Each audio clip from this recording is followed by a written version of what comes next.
Le 10 octobre 2025, Ouagadougou s'est réveillé sous un grondement de moteurs qui vibrait jusque dans les vitrines. Dans les rues, des colonnes de blindés, longtemps cannibalisées pour pièces, avançaient comme une phrase d'acier revenue d'entre les ruines, tandis que des téléphones tremblants capturaient l'instant. Plus de 300 véhicules restaurés par l'armée réputée la plus pauvre d'Afrique de l'Ouest, alignés sans fanfare, seulement le bourdonnement persistant des mécaniques. Que devient l'équation d'un pays quand il cesse d'attendre la permission et fabrique son propre levier de sécurité? Ibrahim Traoré marchait droit dans cette question. Ce récit n'est pas celui d'une victoire militaire, mais d'une reprise de souffle national. Dès les premières images, Ibrahim Traoré a compris que la restauration de ces machines symbolisait davantage qu'un défilé. C'était une équation politique, économique et morale à résoudre. Le bénéfice immédiat pour un pays longtemps dépendant des circuits d'aide était clair, regagner la maîtrise de ses moyens. Mais le risque, tout aussi tangible, résidait dans la méfiance du monde extérieur et la fragilité d'une économie déjà sous pression. En refondant la chaîne de production locale, le gouvernement a promis une chose simple, transformer la survie en compétence. Derrière cette promesse, chaque moteur allumé annonçait un pari collectif, que l'ingéniosité puisse remplacer la dépendance, que la souveraineté puisse s'apprendre. Pourtant, dans le sillage du rugissement des blindés, une interrogation restait suspendue. Jusqu'où peut-on défendre la dignité d'un pays sans raviver les ombres de la guerre ? Ce matin-là, un chiffre s'imposa dans toutes les rédactions. Plus de 300 véhicules restaurés avaient défilé dans la capitale. Dans un élan discret, une démonstration silencieuse remettait en cause toute la hiérarchie militaire du Sahel. Derrière cette scène spectaculaire, un réseau d'ateliers précaires et d'ingénieurs obstinés travaillait depuis plus de 3 ans, souvent sans lumière, parfois sans salaire. Les convois humanitaires s'étaient arrêtés, les stocks d'armes étrangères vidés, mais les mains burkinabées avaient refusé de rester immobiles. Ce renversement s'est construit dans le secret des hangars et l'obstination du quotidien. Un écrou remis en place devenait un acte politique, une soudure réussie, une déclaration d'indépendance. Lorsque les caméras internationales ont capté les images du 10 octobre 2025, elles n'ont pas vu des machines neuves, mais des traces de mémoire, l'acier français poli, les numéros d'origine gravés, remplacés par de nouvelles plaques marquées burkinabé. Ibrahim Traoré savait qu'en exposant ces véhicules, il ne révélait pas seulement des chars rénovés, il dévoilait la preuve que la dépendance est un choix réversible. Cette vérité, pourtant, venait avec un coût.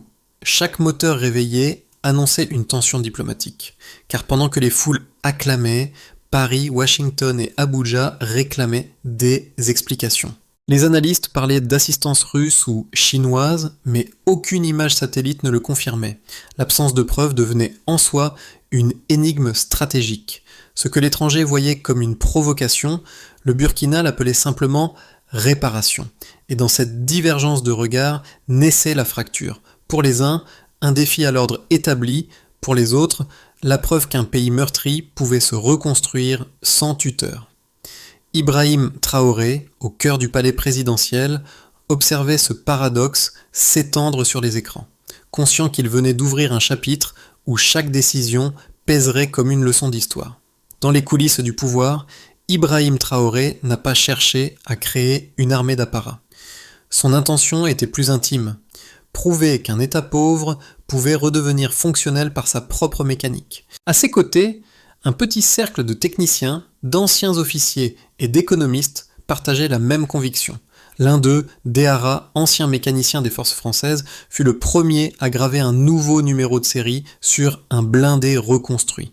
Ce geste, presque anodin, devint un symbole, celui d'une identité qui se réécrit avec les outils du passé. L'impact fut immédiat. En moins d'1 an, des dépôts militaires abandonnés reprirent vie, des générateurs furent réparés, et les ateliers improvisés se transformèrent en véritables usines. Chaque moteur rallumé redonnait du sens à l'effort collectif.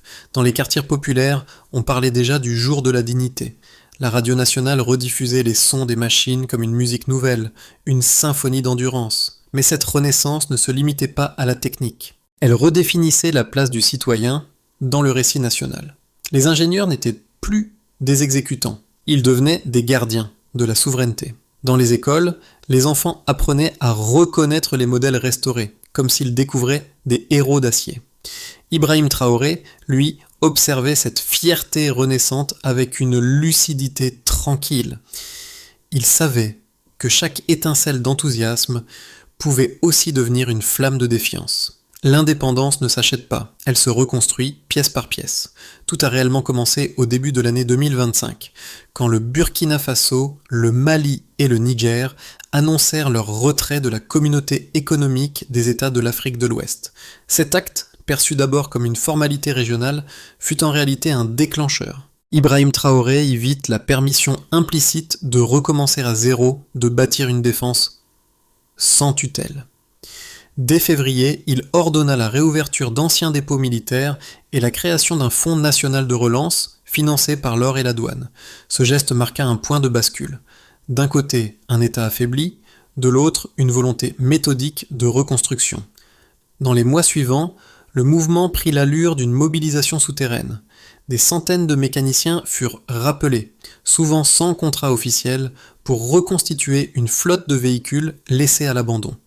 Sous les toits percés de tôles ondulées, ils travaillaient jour et nuit à la lueur des bougies, soudant, polissant, restaurant chaque pièce avec ce qu'ils avaient sous la main.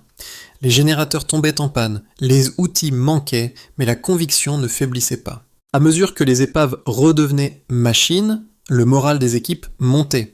Les premières images de véhicules blindés réparés circulèrent discrètement parmi les officiers. En juillet, les ateliers de Ouagadougou ressemblaient moins à des dépotoirs qu'à des usines. Les AML 490, les E23 et les camions de transport retrouvèrent leur allure d'autrefois. Des rumeurs de sabotage couraient, mais elles ne firent que renforcer la détermination du groupe. Lorsqu'Ibrahim Traoré visita le site pour la première fois, il s'arrêta devant un blindé, posa sa main sur l'acier encore tiède et demanda calmement « Ceux-ci sont nés ici ?»« Oui, monsieur le président », répondit le mécanicien. « Alors, ils mourront ici s'il le faut. » Ce moment devint la scène pivot de la renaissance mécanique. Dans la foulée, Traoré prononça une phrase qui marqua les esprits. « Montrer au monde ». Dès lors, chaque réparation devint un acte de communication. À l'aube du 10 octobre 2025, les moteurs rugirent. Des colonnes de véhicules restaurés traversèrent en Ouagadougou sous les acclamations. Les citoyens grimpaient sur les toits, les journalistes n'osaient pas commenter. Pour la première fois depuis longtemps, le pays semblait se mouvoir par sa propre énergie. Mais cette démonstration eut une résonance bien au-delà de ses frontières. Dans les capitales étrangères, les diplomates se rassemblèrent d'urgence. À Paris, on parla d'arsenal secret, à Washington d'instabilité régionale, à Abuja d'une crise de souveraineté. Les analystes militaires cherchaient désespérément une main étrangère derrière cette opération. Pourtant, aucune image satellite ne confirma leurs soupçons. Le silence de Ouagadougou rendait la scène encore plus déroutante. Ce jour-là, l'Afrique se réveilla avec une question brûlante. Comment la plus pauvre des armées du Sahel avait-elle pu accomplir ce que les budgets internationaux n'avaient jamais permis? Et surtout, combien de temps cette audace pourrait-elle durer avant d'attirer des représailles? Ibrahim Traoré, en observant la capitale depuis la fenêtre du palais, savait que la fête venait à peine de commencer, mais que le vrai test, celui de la résilience, commençait au même instant. Entre janvier et octobre 2025, le Burkina Faso avait réhabilité 312 véhicules blindés selon les registres militaires vérifiés par la presse nationale. Ce nombre, modeste comparé aux flottes régionales, représentait pourtant une augmentation de plus de 280% par rapport à l'année précédente, un bond que peu d'observateurs avaient anticipé. Ce premier résultat illustrait une logique de transformation. Chaque ressource négligée devenait un levier productif. Dans les ateliers de Ouagadougou, plus de 200 techniciens et soudeurs travaillaient désormais sous contrat national, contre moins de 300 un an plus tôt. Ce simple changement quantitatif traduisait une mutation qualitative. Le pays ne dépendait plus de l'assistance technique extérieure. Les flux financiers suivirent la même tendance.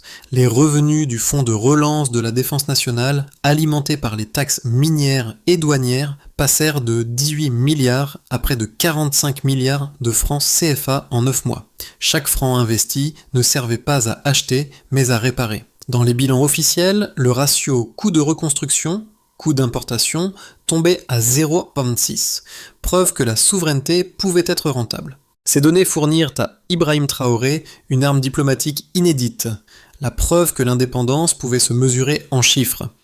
Pourtant, cette démonstration de résilience soulevait un paradoxe. Plus les indicateurs économiques s'amélioraient, plus la pression internationale augmentait. À Paris, le ministère des Affaires étrangères évoqua un risque de militarisation opaque. À Washington, un rapport du département d'État avertit que la coopération non vérifiée du Burkina pourrait déstabiliser la région. Mais dans les faits, aucun lien externe ne fut établi. La seule trace d'ingérence provenait du soupçon, pas de la preuve. Dans les rues, les citoyens interprétaient les chiffres à leur manière. Pour eux, la statistique se traduisait en files d'attente plus courtes à la pompe, en ateliers qui reprenaient vie, en jeunes formés au maniement des outils plutôt qu'à la migration. Les stations de radio locales résumaient cette équation d'une phrase simple. Ils peuvent couper l'aide, mais pas la roue. Ce slogan, répété dans les marchés et les cours d'école, devint le refrain d'une ère nouvelle. Pour Ibrahim Traoré, ces résultats validaient une idée essentielle. L'autonomie n'est pas une utopie, mais un rendement. En rendant compte des écarts entre le avant et le après, il construisait une narration factuelle, presque scientifique, de la souveraineté. Et à chaque courbe ascendante, une leçon se dessinait. Le pouvoir qui se reconstruit avec ses propres moyens résiste plus longtemps que celui qui dépend de l'approbation. Ce jour-là, les chiffres devinrent plus qu'un langage. Ils devinrent une défense. Pour comprendre la portée de cette transformation, il faut écouter les deux camps. D'un côté, les sceptiques soutiennent que Ibrahim Traoré a réveillé un réflexe de confrontation dans une région déjà fragile. Selon eux, la renaissance mécanique du Burkina Faso pourrait entraîner une course à l'armement local, poussant le Mali et le Niger à suivre la même voie sans cadre de contrôle commun. Ils craignent qu'un pays isolé, sans soutien logistique international, ne puisse maintenir à long terme un système militaire autosuffisant. Leur argument est simple. La souveraineté ne suffit pas si elle s'exerce dans un vide économique et diplomatique.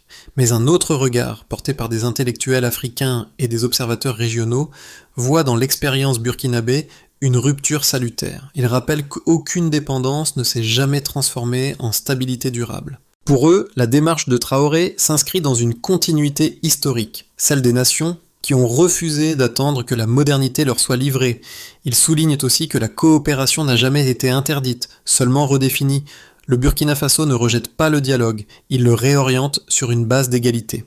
Cette tension entre prudence et fierté structure aujourd'hui le débat au Sahel.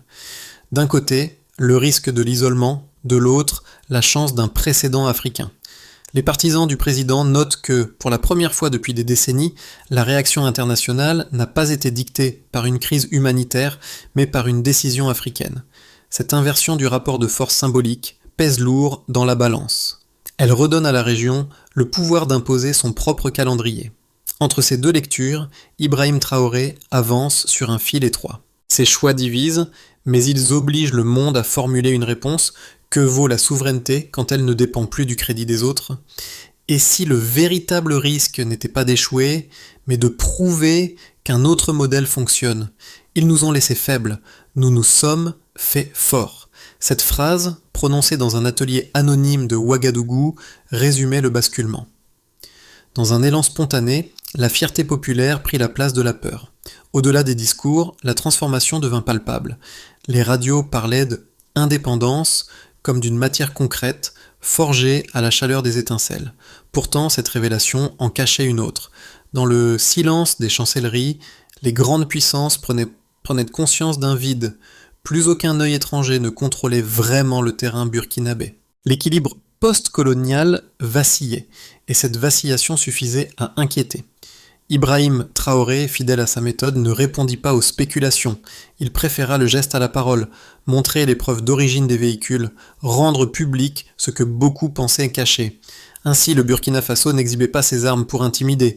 Il montrait qu'une nation pouvait survivre sans permission. Et dans ce geste, toute l'Afrique entendit un écho. La souveraineté peut naître d'un atelier, pas seulement d'un traité. Les jours qui suivirent marquèrent le passage de l'émotion à la réalité. Pour les nations voisines, l'effet fut immédiat. Le Mali et le Niger, alliés du Burkina au sein de l'Alliance des États du Sahel, y virent la validation de leur propre stratégie: produire, réparer, se détacher. Les messages de félicitations circulèrent discrètement, mais leur portée fut symbolique. L'équilibre régional venait de se modifier. Pour la première fois, un pays pauvre imposait le tempo à ses voisins. Du côté des diplomaties occidentales, la surprise laissa place à la crispation. À Paris, un mémo interne du ministère de la Défense reconnut que « nous n'avons plus ni yeux ni effet de levier là-bas ». À Washington, le Pentagone, après analyse satellite, dut admettre qu'aucune trace de coopération russe ou chinoise n'avait été trouvée. Ce constat fit l'effet d'une gifle. L'indépendance n'était pas importée, elle était fabriquée. La France choisit le silence, les États-Unis la prudence. À l'intérieur du pays, la réaction fut contrastée. Les prix du carburant augmentèrent, les importations ralentirent, mais la colère ne vint pas. À la place, un mot circulait: coût de la souveraineté. Dans les marchés, les commerçants disaient « mieux vaut avoir faim que honte ». Cette phrase répétée sur les ondes locales fit plus pour la cohésion nationale que bien des discours. Les Burkinabés comprirent que chaque litre de carburant plus cher représentait un pas de plus vers l'autonomie. Enfin, pour les citoyens du Sahel, au-delà des frontières, la portée fut morale. Au Mali, au Tchad, au Niger, des radios communautaires reprenaient la même question. Et si nous faisions pareil ? L'expérience burkinabé devenait un miroir. Celle d'une Afrique capable d'agir avant d'être secourue. Les chercheurs parlèrent d'un « effet Traoré », mélange de défiance et d'inspiration. Dans ce contexte, Ibrahim Traoré sut garder le silence stratégique. Ses discours se firent rares, ses gestes calculés. Il laissait les résultats parler. Des recettes douanières en hausse, des chantiers relancés, des ateliers autonomes. L'équation était limpide. L'aide nourrit un jour, la capacité nourrit un siècle. Le Burkina Faso devenait le laboratoire d'une souveraineté active. Et, au cœur de cette transformation, une question persistait. Combien de nations auraient le courage d'imiter ce modèle sans craindre d'en payer le prix ? Ibrahim Traoré, lui, semblait déjà avoir choisi. Les mois suivants s'annonçaient comme une période de tension calculée. Pour Ibrahim Traoré et son équipe, 3 trajectoires possibles se dessinaient. Dans une première hypothèse, le Burkina Faso continuerait d'exploiter ses propres circuits économiques et militaires en misant sur la diversification minière et la production locale de pièces détachées. Les alliances avec le Mali et le Niger seraient consolidées, et la Banque africaine de développement finirait par assouplir sa position face à un gouvernement devenu incontournable. Le pays maintiendrait un fragile équilibre, croissance lente, autonomie relative, mais stabilité politique durable. Dans une projection plus optimiste, les réformes de souveraineté susciteraient une vague d'adhésion régionale. Les échanges intra-africains augmenteraient de 15 à 20%, l'Alliance des États du Sahel deviendrait un bloc économique reconnu et les programmes de formation technique créeraient plusieurs milliers d'emplois. Le Burkina Faso deviendrait un modèle de reconstruction post-dépendance, capable de dialoguer d'égal à égal avec les institutions mondiales. Dans ce cas, l'expérience Traoré entrerait dans l'histoire comme la preuve que la résilience peut être exportée. Mais une hypothèse plus sombre existe aussi. Si les sanctions économiques se renforcent et que les pressions diplomatiques se multiplient, le pays risquerait un isolement prolongé.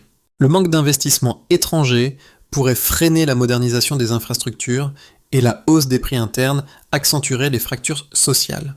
Dans cette version pessimiste, la fierté se heurterait à la fatigue et la cohésion nationale pourrait s'éroder. Mais au-delà des courbes et des prévisions, Ibrahim Traoré reste attaché à une idée. L'avenir n'est pas un tirage au sort, mais une discipline.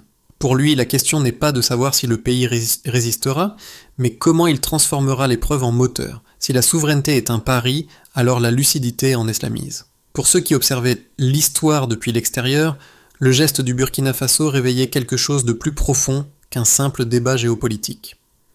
Dans les universités africaines, des étudiants citaient Ibrahim Traoré comme l'exemple d'une génération qui ose penser hors des tutelles. Dans les marchés de Ouagadougou, les artisans parlaient de indépendance concrète, celle qui se mesure à la main calleuse, pas à la signature d'un accord. Le pouvoir soudain paraissait plus proche, presque palpable. Pour les diasporas, surtout, ce tournant avait valeur de miroir. Chaque image d'un moteur restauré, chaque discours du président devenait une preuve que la dignité n'est pas une fiction. Dans les cafés de Paris, de Bamako ou d'Abidjan, les conversations changeaient de ton. Bien des ton. Au lieu de se plaindre, on spéculait sur ce qu'un continent capable de réparer pouvait aussi construire. Le sentiment d'appartenance reprenait le dessus sur la résignation. Mais l'émotion, Ibrahim Traoré le savait, ne suffisait pas. Il fallait transformer cette fierté en politique publique, en apprentissage technique, en emploi durable. Dans un discours discret au palais, il formula une phrase qui résumait sa méthode. Que chacun fasse tenir un boulon de ce pays. Derrière cette métaphore, il invitait la population à bâtir un État fonctionnel, pièce après pièce. Et si, au fond, le véritable message du Burkina Faso n'était pas une leçon pour les gouvernements, mais une proposition pour les peuples, reprendre la maîtrise de leurs outils avant de réclamer la reconnaissance du monde? Pour prolonger l'élan né en octobre 2025, Ibrahim Traoré mit en place un plan en 5 étapes, précis et mesurables. D'abord, il institutionnalisa la restauration nationale en transformant les ateliers civils en centres de maintenance militaire certifiés. Chaque centre devait former au moins 50 techniciens par trimestre afin de pérenniser la compétence locale.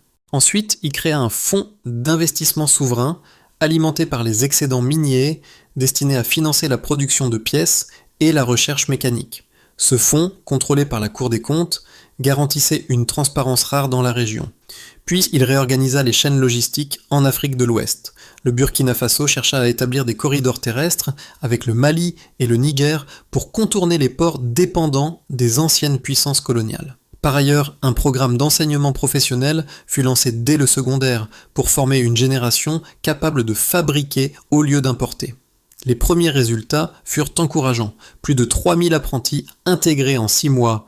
Enfin, il renforça la diplomatie technique, non pas négocier des aides, mais des coopérations d'égal à égal. L'idée était claire. Transformer chaque partenariat étranger en échange de savoir, non en dépendance. Ibrahim Traoré présenta ce plan non comme une rupture, mais comme une méthode, rendre la souveraineté mesurable, vérifiable, transmissible.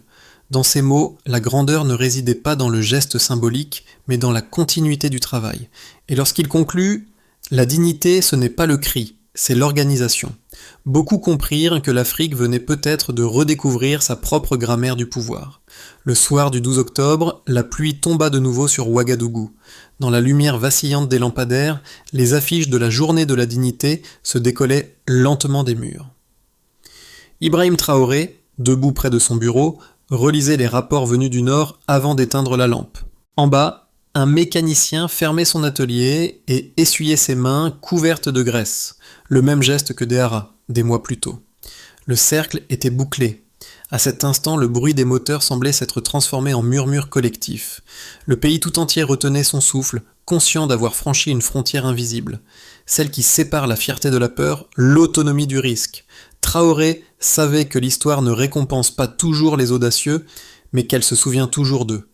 Quand la liberté met une armure, aucun empire n'a le courage de prêcher la paix. Cette phrase, reprise sur les ondes, devint le refrain d'une génération.